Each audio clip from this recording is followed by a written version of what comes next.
you as an individual have rights, first of all. Like, fantastic. Yeah. The right to elect someone that represents their rights. So it's the collective rights, like individual rights on a greater scale, they have in common.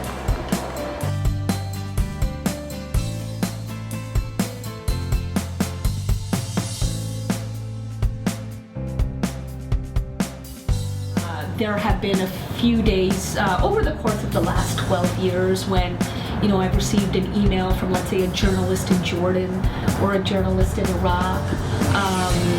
Irshad, please be careful. A fatwa against you was issued in today's local newspaper, and I just want you to know about it. They made sure that my passport was taken away from me. I couldn't leave the country.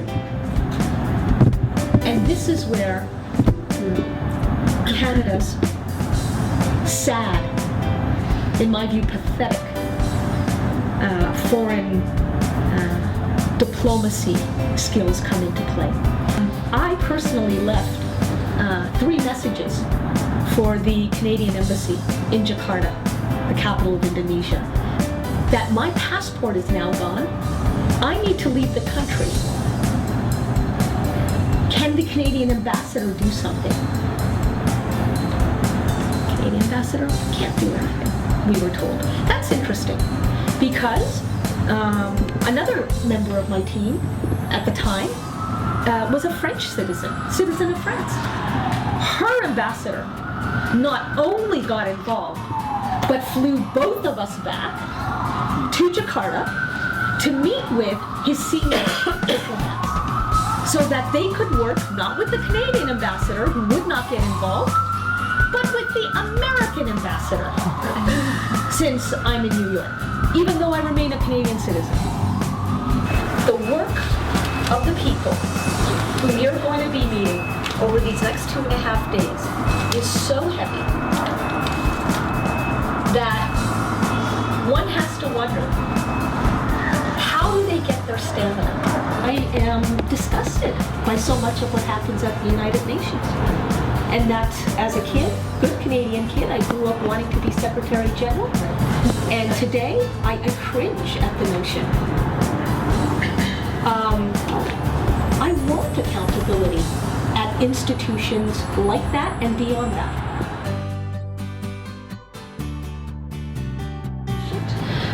Even though there was a global advisory board created, a lot of the peer activists are in the advisory board. That you participated in the Rome conference that adopted the Rome Statute of the ICC, and I was wondering if you could just tell us a little bit about that experience.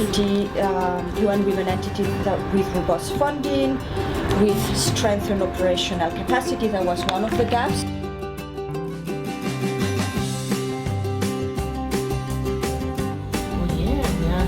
Of challenges. One could be around the issue of gender and sexual-based violence. They don't have the kind of access to the justice system. If somebody gets raped or if a woman gets beaten, right, sometimes it takes 2 to 3 days before she gets told where we have the courts. And sometimes it's tiring. It requires money and other resources, right? And they have competing needs, so they prefer using the resources they have to feed their family and take care of their family. So sometimes they don't report the cases because of the challenges and because of family pressure too, right? Sometimes they don't report the cases because if you report a case, a woman has been raped, or so you report that case, they say you spoil the family name, so the family will get stigmatized. So sometimes they don't report the case. Sometimes the police compromise the cases. They don't record and document the cases the way it should be recorded. And another challenge is around funding. The government of Liberia has not been able to budget for the implementation of 1325. So it makes it difficult, right? So it sends a picture out there to the ordinary Liberian that this is the UN document, it's not the government. Because if you want to own the document, you should be able to provide funding. If we don't have funding, it will be a little bit more difficult, because people need to be reimbursed, as I said, for transportation, for going out of their stations, for organizing, like focus groups. Also, another big challenge is getting local and traditional leaders to understand the true intent of 1325. The 1325 is not about making men and women equal.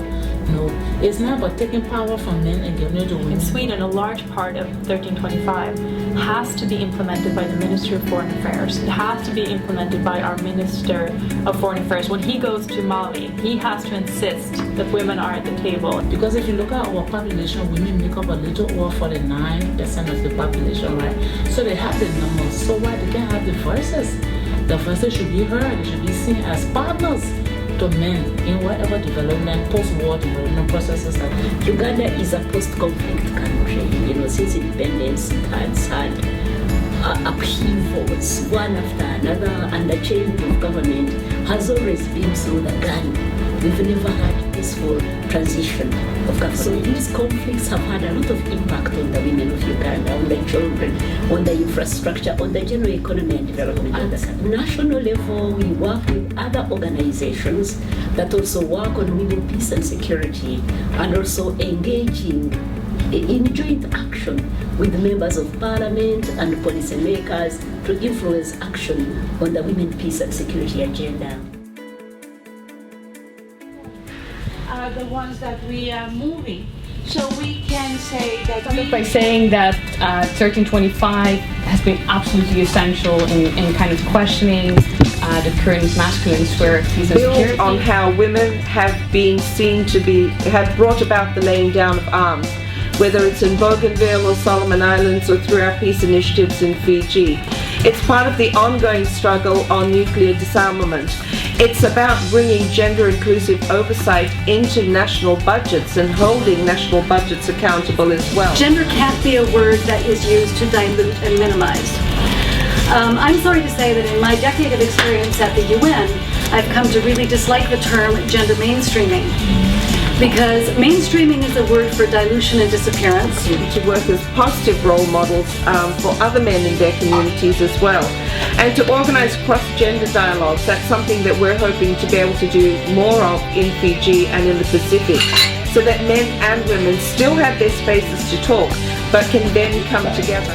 We could listen prevention of sexual assault during conflict, but there were hardly talks around preventing the conflict. And I did it for 7 years and found that, you know, men started accompanying their wives to the clinics, but didn't stop beating them. Didn't stop really suspecting their characters, you know, part of the world that I come from is from South Asia. It means that there are other options to solve conflicts. So we have to change the game. Government spending, and we need to be able to do that both by working with governments so that they can also understand what's going on and what they're accountable to. The focus has been on getting women into the police and the military, into foreign service, into the senior ranks of the UN and regional organization. It's as if what matters is changing the players as opposed to changing the game. It's really difficult to question the things that we've been raised with. There's risk for people who do this, so you need to be brave as a researcher, as an activist, as a policymaker to try to put alternatives on the table.